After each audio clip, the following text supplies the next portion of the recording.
ವೀರರೇ, ನಾನು ನಿಮ್ಮ ಯುವರಾಜ ಅಂಗದ ಬಂದಿದ್ದೇನೆ. ನೀವು ಆತಂಕ ಪಡಬೇಕಾದ ಕಾರಣವಿಲ್ಲ. ಈ ಮೇಘನಾದ ಮಹಾಪರಾಕ್ರಮಶಾಲಿ ಎಂದು ಭ್ರಾಂತಿಗೊಳ್ಳಬೇಡಿ. ಇವನು ತನ್ನ ಮಾಯಾವಿದ್ಯೆಯ ಪ್ರದರ್ಶನದಿಂದ ನಿಮ್ಮನ್ನು ವಂಚಿಸುತ್ತಿದ್ದಾನೆ. ನಾನು ಇವನನ್ನು ಎದುರಿಸುತ್ತೇನೆ. ಇವನ ಅಸ್ತ್ರಶಸ್ತ್ರ ಮಾಯೆ ಎಲ್ಲವನ್ನೂ ನಾನು ನಿಗ್ರಹಿಸುತ್ತೇನೆ. ಜೈ ಶ್ರೀರಾಮ್, ಜೈ ಶ್ರೀರಾಮ್, ಜೈ ಶ್ರೀರಾಮ್.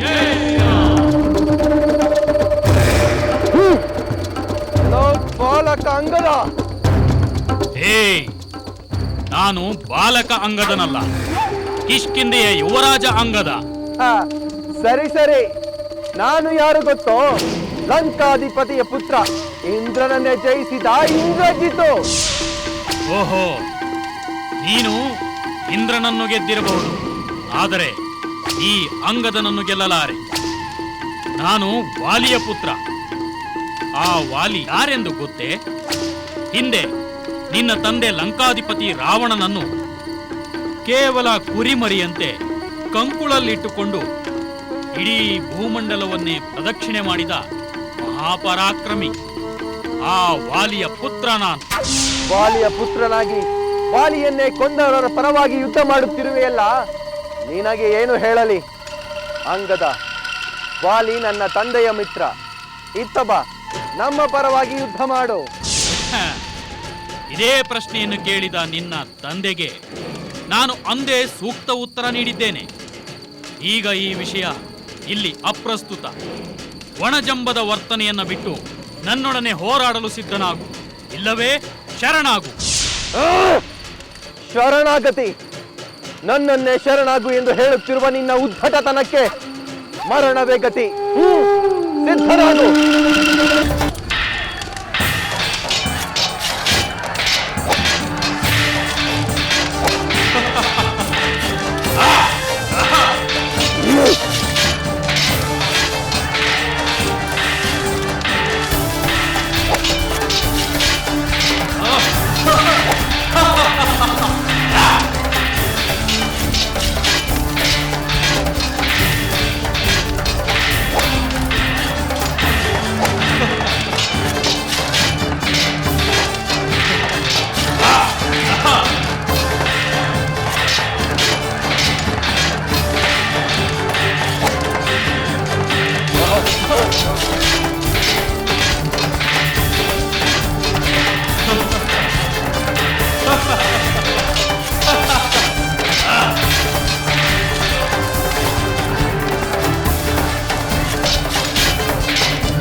ನಾನು ನನ್ನ ತಂದೆಯವರಿಗೆ ಮಾತು ಕೊಟ್ಟದ್ದೇನು, ಯುದ್ಧರಂಗದಲ್ಲಿ ಆದದ್ದೇನು.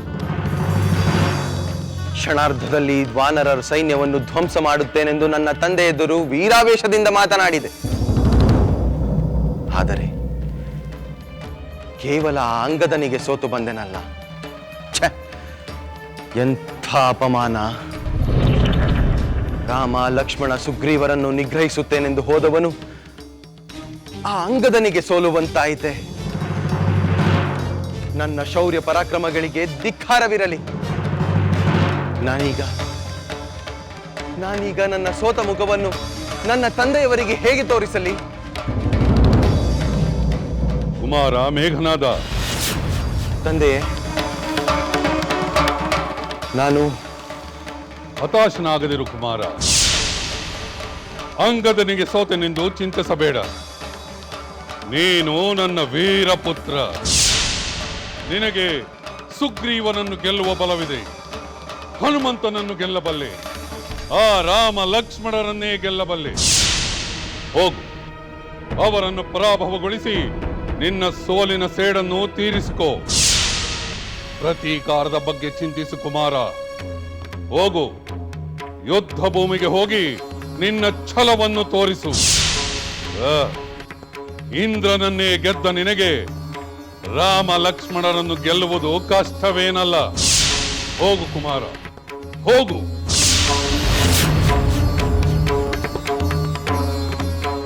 ಹೌದು, ನನ್ನ ತಂದೆಯವರ ಮಾತು ಸರಿ. ನಾನು ಮತ್ತೆ ಯುದ್ಧರಂಗಕ್ಕೆ ಹೋಗುತ್ತೇನೆ, ಗೆಲ್ಲುತ್ತೇನೆ, ಪ್ರತೀಕಾರ ತೀರಿಸಿಕೊಳ್ಳುತ್ತೇನೆ. ನನ್ನ ಮಾಯ ವಿದ್ಯೆಯನ್ನು ತೋರಿಯಾದರೂ ಸರಿ, ನಾನು ಗೆಲ್ಲುತ್ತೇನೆ. ಆ ರಾಮ ಲಕ್ಷ್ಮಣರನ್ನು ಪರಾಭವಗೊಳಿಸುತ್ತೇನೆ. ಪರಾಭವಗೊಳಿಸುತ್ತೇನೆ. ಯುವರಾಜ ಅಂಗದ ಕುಮಾರನಿಗೆ, ಯುವರಾಜ ಅಂಗದ ಕುಮಾರನಿಗೆ. ಪ್ರಭು ರಾಮಚಂದ್ರ. ಭಲೆ ಅಂಗದ, ಭಲೆ. ನೀನು ವಾನರರ ಪ್ರತಿಷ್ಠೆಯನ್ನು ಉಳಿಸಿದೆ. ಲಘುವಾಗಿ ಕಂಡ ಆ ಮೇಘನಾದನಿಗೆ ವಾನರರ ಶಕ್ತಿಯ ರುಚಿಯನ್ನು ತೋರಿಸಿದೆ. ಕಿಷ್ಕಿಂಧೆಯ ಯುವರಾಜನಾಗಿ ಲಂಕೆಯ ಯುವರಾಜನನ್ನು ಸೋಲಿಸಿದ ಕೀರ್ತಿ ನಿನ್ನದಾಯಿತು. ಇದರಿಂದ ಆ ರಾವಣನ ಗರ್ವಭಂಗವಾದಂತಾಯಿತು. ಪ್ರಭು ರಾಮಚಂದ್ರ, ಆ ರಾವಣ ಪುತ್ರನೊಂದಿಗೆ ಹೋರಾಡಲು ನೀನು ಅನುಮತಿ ಕೊಟ್ಟಿದ್ದರಿಂದಲೇ ಗೆಲುವು ನನ್ನದಾಯಿತು. ನಿನ್ನಲ್ಲಿ ಆ ಸಾಮರ್ಥ್ಯವಿದೆ ಎಂದು ನನಗೆ ನಂಬಿಕೆ ಇತ್ತು. ಕೀರ್ತಿಶಾಲಿಯಾಗು ಕುಮಾರ, ಕೀರ್ತಿಶಾಲಿಯಾಗು.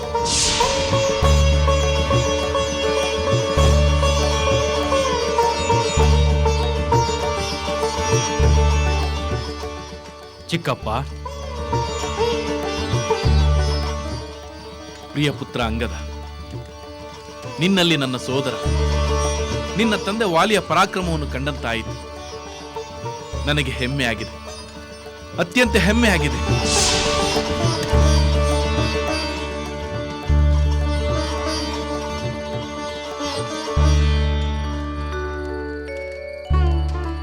ಪ್ರಿಯ ಮಾರುತಿ, ವಾಲಿಪುತ್ರ, ನಿನ್ನ ಈ ಶೌರ್ಯ ಪರಾಕ್ರಮ ನಮ್ಮ ವಾನರ ಕುಲದ ಹೆಮ್ಮೆ. ನೀನು ಪಡೆದ ಈ ವಿಜಯದಿಂದ ಎಲ್ಲರಂತೆ ನನಗೂ ಅತೀವ ಸಂತೋಷವಾಗಿದೆ.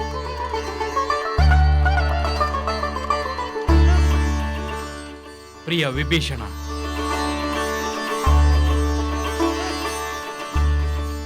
ಭಲೆ ಅಂಗದ ಕುಮಾರ. ತನ್ನನ್ನು ಯಾರೂ ಗೆಲ್ಲಲು ಸಾಧ್ಯವಿಲ್ಲವೆಂದು ಬೀಗುತ್ತಿದ್ದ ಆ ಮೇಘನಾದನಿಗೆ ಮುಖಭಂಗವಾಗಿದೆ. ಇದರ ಪರಿಣಾಮವಾಗಿ ಯುದ್ಧ ಇನ್ನಷ್ಟು ಕಠಿಣವಾಗುತ್ತದೆ. ಆಗಲಿ ವಿಭೀಷಣ, ಎಷ್ಟು ಕಠಿಣವಾದರೂ ಆಗಲಿ, ಹೋರಾಡುವ ಕೆಚ್ಚು, ಧರ್ಮದ ಬೆಂಬಲ, ಶ್ರೀರಾಮಚಂದ್ರನ ಅನುಗ್ರಹದಿಂದ ಎಲ್ಲವೂ ಶುಭವಾಗುತ್ತದೆ ಎಂಬ ನಂಬಿಕೆ ನನಗಿದೆ.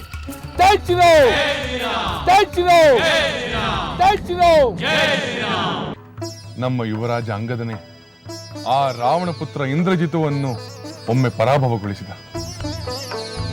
ಅದರಿಂದ ನಾವೆಲ್ಲರೂ ಬಹಳ ಸಂತೋಷ ಪಟ್ಟೆವು, ಅವನನ್ನು ಅಭಿನಂದಿಸಿದೆವು. ಆದರೆ ಅದರಿಂದಲೇ ನಮ್ಮ ಶತ್ರುವಿನ ಮೇಲೆ ವಿಜಯ ಸಾಧಿಸಿದಂತಾಗುವುದಿಲ್ಲ. ಹೌದು ಸಹೋದರ, ಹಾಗೆ ತಿಳಿದರೆ ಅದು ನಮ್ಮ ಅವಿವೇಕವಾಗುತ್ತದೆ. ಗಾಯಗೊಂಡ ಸರ್ಪದಂತೆ ಆ ಇಂದ್ರಜಿತು ನಮ್ಮ ಮೇಲೆ ಪ್ರತೀಕಾರ ತೀರಿಸಿಕೊಳ್ಳಲು ಇನ್ನಷ್ಟು ಪ್ರಬಲ ಸೈನ್ಯದೊಂದಿಗೆ ನಮ್ಮ ಮೇಲೆ ಆಕ್ರಮಣ ಮಾಡಲು ಸಿದ್ಧನಾಗಿರುತ್ತಾನೆ, ಅಲ್ಲವೇ ವಿಭೀಷಣ? ರಾಮಚಂದ್ರ, ಖಂಡಿತ ನಿನ್ನ ಮಾತು ಸತ್ಯ. ಇದರಲ್ಲಿ ಯಾವ ಸಂದೇಹವೂ ಇಲ್ಲ. ದುರಭಿಮಾನಿಗಳಾದ ರಾವಣನಾಗಲಿ ಅವನ ಪುತ್ರ ಇಂದ್ರಜಿತುವಾಗಲಿ ಈ ಪರಾಭವವನ್ನು ಖಂಡಿತ ಮರೆಯುವುದಿಲ್ಲ. ಈ ಪರಾಭವಕ್ಕೆ ತಕ್ಕ ಪ್ರತೀಕಾರವನ್ನು ತೀರಿಸಿಕೊಳ್ಳಲು ಶತಾಯ ಗತಾಯ ಪ್ರಯತ್ನ ಮಾಡುತ್ತಾರೆ, ತಂತ್ರ ಕುತಂತ್ರಗಳನ್ನು ರೂಪಿಸುತ್ತಾರೆ. ವಿಭೀಷಣ, ಅಂಗದನ ಪ್ರಹಾರವನ್ನು ತಾಳಲಾರದೆ ಅದೃಶ್ಯನಾದ ಮೇಘನಾದ ಅದಕ್ಕೆ ತಕ್ಕ ಪ್ರತಿತಂತ್ರವನ್ನು ರೂಪಿಸುತ್ತಿರುತ್ತಾನೆ ಎನ್ನುವೆಯಾ? ಹೌದು ಸುಗ್ರೀವ, ನೇರವಾಗಿ ಯುದ್ಧವನ್ನು ಗೆಲ್ಲಲು ಸಾಧ್ಯವಿಲ್ಲವೆಂದು ಮನವರಿಕೆಯಾದ ಮೇಲೆ ತಂತ್ರ ಕುತಂತ್ರಗಳನ್ನು ರೂಪಿಸಿ ಯುದ್ಧವನ್ನು ಗೆಲ್ಲಲು ಪ್ರಯತ್ನಿಸುತ್ತಾರೆ. ಅವನು ಅಂಥ ಯಾವ ತಂತ್ರವನ್ನು ಮಾಡಬಹುದೆಂದು ಹೇಳಬಲ್ಲೆಯ ವಿಭೀಷಣ? ಲಕ್ಷ್ಮಣ, ಇಂದ್ರಜಿತು ಮಾಯಾವಿದ್ಯೆಯಲ್ಲಿ ಮಹಾಪ್ರವೀಣನೆಂದು ನಾನು ಹಿಂದೆಯೇ ಹೇಳಿದ್ದೇನೆ. ಅವನು ಅದನ್ನು ಈಗ ಪ್ರಯೋಗಿಸಲು ಪ್ರಯತ್ನಿಸಬಹುದು. ತಾನು ಸಿದ್ಧಿಸಿಕೊಂಡಿರುವ ಮಾಯಾವಿದ್ಯೆಯ ಬಲದಿಂದ ಅವನು ಯಾರ ಕಣ್ಣಿಗೂ ಕಾಣಿಸದೆ ಅಸ್ತ್ರಗಳನ್ನು ಪ್ರಯೋಗಿಸಿ ನಮ್ಮ ಸೈನಿಕರನ್ನು ಕಂಗೆಡಿಸಬಹುದು. ವಿಭೀಷಣ, ಅವನ ಮಂತ್ರವಿದ್ಯೆ ಎಷ್ಟೇ ಪ್ರಬಲವಾಗಿದ್ದರೂ ನಮ್ಮ ರಾಮಚಂದ್ರ ಪ್ರಭುವಿನ ಶಬ್ದವೇದಿಯ ವಿದ್ಯೆಯ ಮುಂದೆ ಅದು ನಿಲ್ಲಲಾರದಲ್ಲವೇ? ಅವನ ಅಗೋಚರ ಅಸ್ತ್ರಗಳಿಂದ ಸ್ವಲ್ಪ ಹೊತ್ತು ನಮ್ಮ ಸೈನ್ಯದಲ್ಲಿ ಅಲ್ಲೋಲ ಕಲ್ಲೋಲ ಉಂಟು ಮಾಡಿದರೂ ಅಷ್ಟರಿಂದಲೇ ಅವನು ನಮ್ಮ ಮೇಲೆ ವಿಜಯ ಸಾಧಿಸುವುದು ಅಸಂಭವ. ಹೌದು, ತನ್ನ ಮಾಯಾ ವಿದ್ಯೆಯಿಂದ ಆ ರಾವಣ ಪುತ್ರ ವಾನರ ಸೈನ್ಯದ ಮೇಲೆ ಗೆಲುವು ಸಾಧಿಸಲಾರ. ಅದರಲ್ಲೂ ರಾಮ ಲಕ್ಷ್ಮಣನನ್ನು ಎದುರಿಸಿ ಗೆಲ್ಲುವುದಂತೂ ದೂರದ ಮಾತು. ಆ ಮೇಘನಾದ ಮೇಘಗಳಲ್ಲಿ ಅಡಗಿಕೊಂಡು ಯುದ್ಧ ಮಾಡಲಿ, ಮಿಂಚಿನಂತೆ ಸಂಚರಿಸಲಿ. ನನ್ನ ನಿಶ್ಚಿತವಾದ ಬಾಣಗಳು ಅವನನ್ನು ಹುಡುಕಿಕೊಳ್ಳುತ್ತವೆ. ಭಲೆ ಲಕ್ಷ್ಮಣ, ಭಲೆ. ನಿನ್ನ ವೀರಾವೇಶವನ್ನು ನಾನು ಮೆಚ್ಚುತ್ತೇನೆ. ಆದ್ರೆ ಆ ಇಂದ್ರಜಿತು ಕಠಿಣ ತಪಸ್ಸು ಮತ್ತು ಯಜ್ಞಗಳನ್ನು ಆಚರಿಸಿ ಪಡೆದಿರುವ ಶಕ್ತಿಯನ್ನು ನಾವು ಅಷ್ಟೊಂದು ಹಗುರವಾಗಿ ಕಾಣಲಾಗುವುದಿಲ್ಲ. ಅವನು ತನ್ನ ವರಬಲದಿಂದ ಪಡೆದಿರುವ ಶಕ್ತಿಯನ್ನು ನಾವು ಎದುರಿಸಲೇಬೇಕು. ಹೌದು ರಾಮಚಂದ್ರ, ಅದು ಅನಿವಾರ್ಯ. ಅದಕ್ಕೆ ತಕ್ಕ ಸಿದ್ಧತೆಗಳನ್ನು ನಾವು ಮಾಡಿಕೊಳ್ಳಬೇಕು. ನಾವು ಇಂದ್ರಜಿತುವನ್ನು ಎದುರಿಸಲು ಸಾಧ್ಯವಿರುವ ಎಲ್ಲ ಉಪಾಯಗಳನ್ನು ಆಲೋಚಿಸೋಣ. ನಮ್ಮ ಗೆಲುವಿಗಾಗಿ ಇರುವ ಎಲ್ಲ ದಾರಿಗಳನ್ನು ನಾವು ಹುಡುಕೋಣ. ಜೈ ಶ್ರೀರಾಮ್! ಜೈ ಶ್ರೀರಾಮ್! ಜೈ ಶ್ರೀರಾಮ್!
ನಾನು ಆಗಲೇ ಬಂದದ್ದು ನಿಜವಾದ ಯುದ್ಧ ಮಾಡಲು ಅಲ್ಲ, ವಾನರರ ಯುದ್ಧ ವೈಖರಿಯನ್ನು ಕಾಣುವುದಕ್ಕೆ. ಕಂಡು ಹಿಂದಿರುಗಿದನು. ವಾನರರು ತಿಳಿದಿರುವಂತೆ ನಾನು ಯುದ್ಧ ರಂಗದಿಂದ ಸೋತು ಓಡಿ ಹೋಗಲಿಲ್ಲ. ನಾನೀಗ ನಿಜವಾದ ಯುದ್ಧ ಮಾಡಲು ಬಂದಿದ್ದೇನೆ. ನನ್ನ ಬಲ ಪರಾಕ್ರಮಗಳನ್ನು ತೋರಿಸಿ ಆ ವಾನರ ಪಡೆಯನ್ನು ನಿರ್ನಾಮ ಮಾಡಲು ಬಂದಿದ್ದೇನೆ. ನನ್ನ ನಿಶ್ಚಿತವಾದ ಬಾಣಗಳ ಮಳೆಯಲ್ಲಿ ಆ ವಾನರರೆಲ್ಲ ಕೊಚ್ಚಿ ಹೋಗುವುದರಲ್ಲಿ ಸಂಶಯವಿಲ್ಲ. ಕೆಲವೇ ಕ್ಷಣಗಳಲ್ಲಿ ನನ್ನ ಬಾಣಗಳ ಆಘಾತದಿಂದ ತತ್ತರಿಸಿ ಹೋದ ಆ ವಾನರರು ಬೆನ್ನು ತೋರಿಸಿ ಪಲಾಯನ ಮಾಡುವುದಂತೂ ಖಂಡಿತ. ರಾಕ್ಷಸ ವೀರರೇ, ಅವರನ್ನು ಬಿಡಬೇಡಿ, ಬೆನ್ನಟ್ಟಿ ಬಡಿದುಕೊಳ್ಳಿ. ಜಯ ಜಯ ಪರಮೇಶ್ವರ, ಜಯ ಜಯ ಲಂಕೇಶ್ವರ, ಜಯ ಜಯ ಪರಮೇಶ್ವರ, ಜಯ ಜಯ ಲಂಕೇಶ್ವರ, ಜಯ ಜಯ ಪರಮೇಶ್ವರ, ಜಯ ಜಯ ಲಂಕೇಶ್ವರ, ಜಯ ಜಯ ಪರಮೇಶ್ವರ.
ನನ್ನ ಪರಾಕ್ರಮಕ್ಕೆ ಹೆದರಿ ಆ ವಾನರರು ಹೇಗೆ ಓಡುತ್ತಿದ್ದಾರೆ ನೋಡಿ. ಬಿಡಬೇಡಿ, ಅವರ ಬೆನ್ನಟ್ಟಿ ಕೊಲ್ಲಿ. ಜೈ ಪರಮೇಶ್ವರ, ಜೈ ಲಂಕೇಶ್ವರ.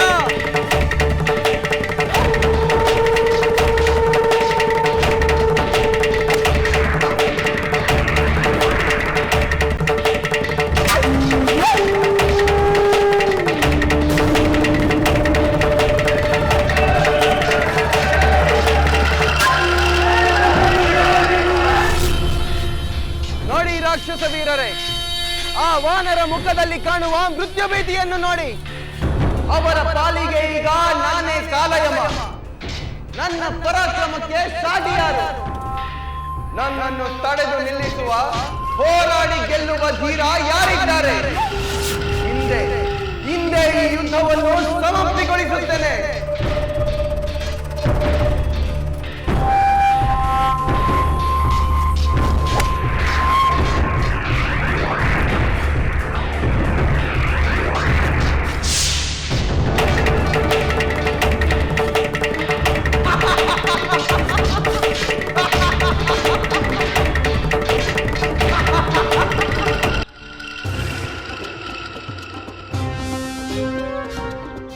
ಪ್ರಭು ರಾಮಚಂದ್ರ ಪ್ರಭು, ಏನಾಯ್ತು ವಾನರ ವೀರರೇ? ಏನ್ ವಿಷಯ? ನಮ್ಮ ಆತಂಕ ನಿಜವಾಯಿತು ಪ್ರಭು.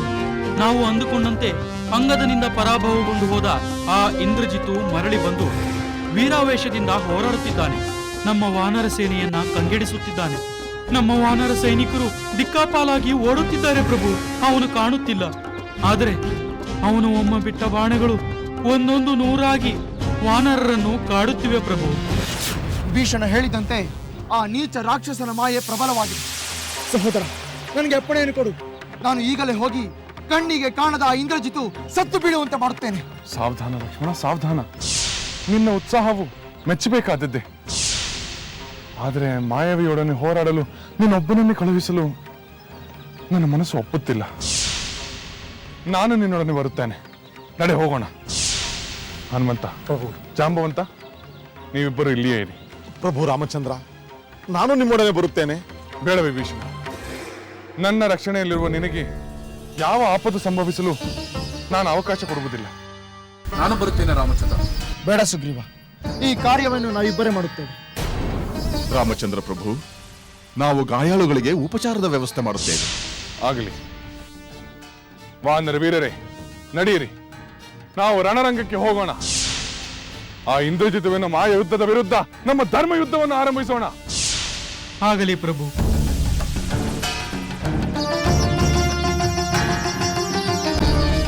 ಜೈ ಶ್ರೀರಾಮ್, ಜೈ ಶ್ರೀರಾಮ್, ಜೈ ಶ್ರೀರಾಮ್, ಜೈ ಶ್ರೀರಾಮ್, ಜೈ ಶ್ರೀರಾಮ್, ಜೈ ಶ್ರೀರಾಮ್, ಜೈ ಶ್ರೀರಾಮ್.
ಕೆಲವು ಮಾಯಾವಿ ವೇಗನಾದ, ನೀನು ನಿಜವಾದ ವೀರನೇ ಆಗಿದ್ದರೆ ಎದುರಲ್ಲಿ ನಿಂತು ಹೋರಾಡು.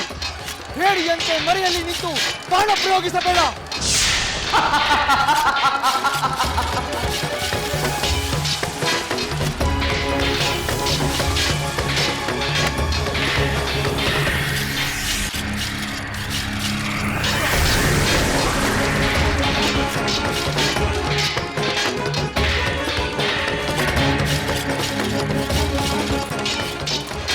ನಾನು ಅಗೋಚರನಾಗಿದ್ದರೂ ನನ್ನನ್ನು ತಮ್ಮ ಬಾಣಗಳಿಂದ ಗಾಯಗೊಳಿಸುತ್ತಿರುವ ಈ ರಾಮ ಲಕ್ಷ್ಮಣರನ್ನು ಹೆಚ್ಚು ಹೊತ್ತು ಯುದ್ಧ ಮಾಡಲು ಬಿಡಬಾರದು. ಇವರನ್ನು ನನ್ನ ನಾಗಾಸ್ತ್ರದಿಂದ ಬಂಧಿಸುತ್ತೇನೆ.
ಪ್ರಣಾಮಗಳು ಮಹಾಪ್ರಭು.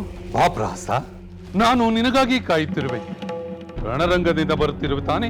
ಹೌದು ಪ್ರಭು, ನಾನು ನಿಮಗೆ ಶುಭವಾರ್ತೆಯೊಂದನ್ನು ತಿಳಿಸಲು ರಣರಂಗದಿಂದ ನೇರವಾಗಿ ಇಲ್ಲಿಗೆ ಬರುತ್ತಿದ್ದೇನೆ. ಶುಭವಾರ್ತೆಯೇ? ಅದೇನೆಂದು ಬೇಗ ಹೇಳು ಪ್ರಹಸ್ತ. ಆ ವಾನರರು ನಮ್ಮ ರಾಕ್ಷಸರನ್ನು ಸೋಲಿಸಿದರೆಂಬ ಸುದ್ದಿಯನ್ನು ಕೇಳಿದಾಗಿನಿಂದ ನನಗೆ ಮನಃಶಾಂತಿಯೇ ಇಲ್ಲದಂತಾಗಿದೆ. ಆ ಶುಭವಾರ್ತೆಯನ್ನು ಬೇಗ ಹೇಳು. ನೀವಿನ್ನು ನಿಮ್ಮ ಅಶಾಂತಿಯನ್ನು ಬಿಟ್ಟು ಪ್ರಶಾಂತವಾಗಿರಬಹುದು ಪ್ರಭು. ನಿಮ್ಮ ಪುತ್ರ ಇಂದ್ರಜಿತು ಆ ರಾಮ ಲಕ್ಷ್ಮಣರನ್ನೇ ಪರಾಭವಗೊಳಿಸಿದ್ದಾನೆ.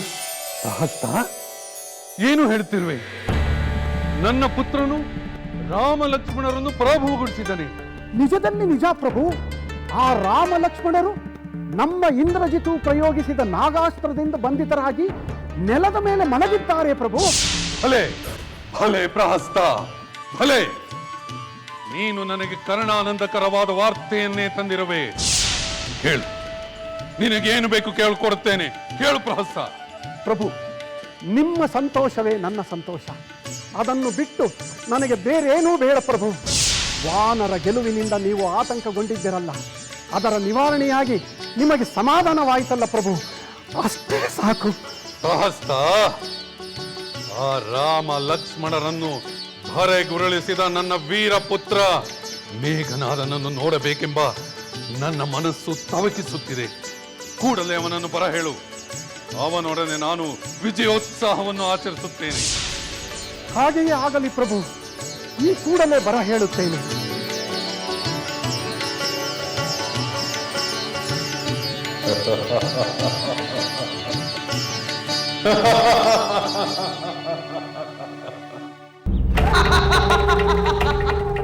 ರಾಕ್ಷಸ ವೀರರೇ, ಈ ಕಪಿಗಳು ಏನೆಂದು ಹೇಳುತ್ತಿದ್ದರು?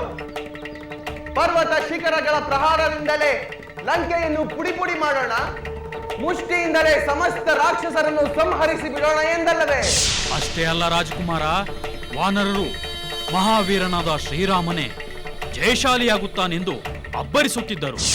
ಪಾಪ, ಹಾಗೆ ಅಬ್ಬರಿಸುವಾಗ ಆ ವಾನರರಿಗೆ ನನ್ನ ಪರಾಕ್ರಮದ ಅರಿವಿರಲಿಲ್ಲ. ಚಪಲ ಚಿತ್ತರಾದ ಮೂರ್ಖ ಕಪಿಗಳು. ರಾಕ್ಷಸ ವೀರರೇ, ಯುದ್ಧದ ಸಮಯದಲ್ಲಿ ಅದೃಶ್ಯನಾಗುವ ನನ್ನನ್ನು ನೋಡುವುದಕ್ಕಾಗಲಿ ನನ್ನ ಬಳಿ ಬರುವುದಕ್ಕಾಗಲಿ ಆ ಇಂದ್ರನಿಗೂ ಸಾಧ್ಯವಿಲ್ಲ. ಈ ಬಡಪಾಯಿ ನರವಾನರರು ಎಷ್ಟರವರು? ರಘುವಂಶೀಯರಾದ ಈ ರಾಮ ಲಕ್ಷ್ಮಣರನ್ನು ನನ್ನ ನಾಗಾಸ್ತ್ರದಿಂದ ಬಂಧಿಸಿ ನೆಲದ ಮೇಲೆ ಮಲಗುವಂತೆ ಮಾಡಿದ್ದೇನೆ. ಇನ್ನು ಸ್ವಲ್ಪ ಸಮಯದಲ್ಲಿ ಇವರನ್ನು ಯಮಸದನಕ್ಕೆ ಕಳಿಸುತ್ತೇನೆ.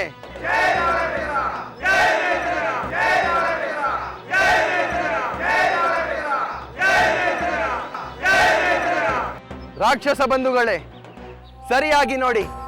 ಕರದೂಷಣರನ್ನು ಸಂಹರಿಸಿದ ಮಹಾಬಲಶಾಲಿಗಳಾದ ರಾಮ ಲಕ್ಷ್ಮಣರನ್ನು ಪ್ರಜ್ಞಾಹೀನರನ್ನಾಗಿ ಮಾಡಿ ನೆಲದ ಮೇಲೆ ಮಲಗಿಸಿದ್ದೇನೆ.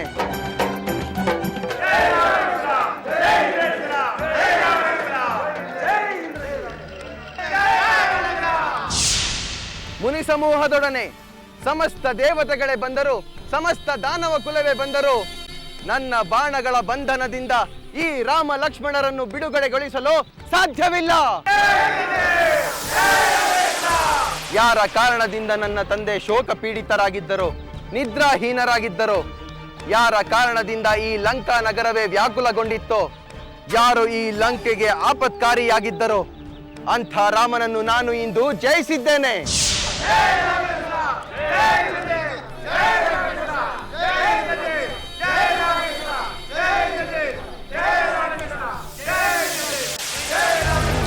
ರಾಜಕುಮಾರ ಇಂದ್ರಜಿತು, ಪ್ರಣಾಮಗಳು. ಏನು ವಿಷಯ ಪ್ರಹಸ್ತ? ನಿನ್ನ ತಂದೆಯವರು ಈ ಕೂಡಲೇ ನಿನ್ನನ್ನು ಕಾಣಲು ಬಯಸಿದ್ದಾರೆ. ಈ ವಿಜಯದ ಸಂಭ್ರಮವನ್ನು ನನ್ನ ತಂದೆಯೊಡನೆ ಹಂಚಿಕೊಳ್ಳಲು ನಾನು ಕಾತುರಗೊಂಡಿದ್ದೇನೆ.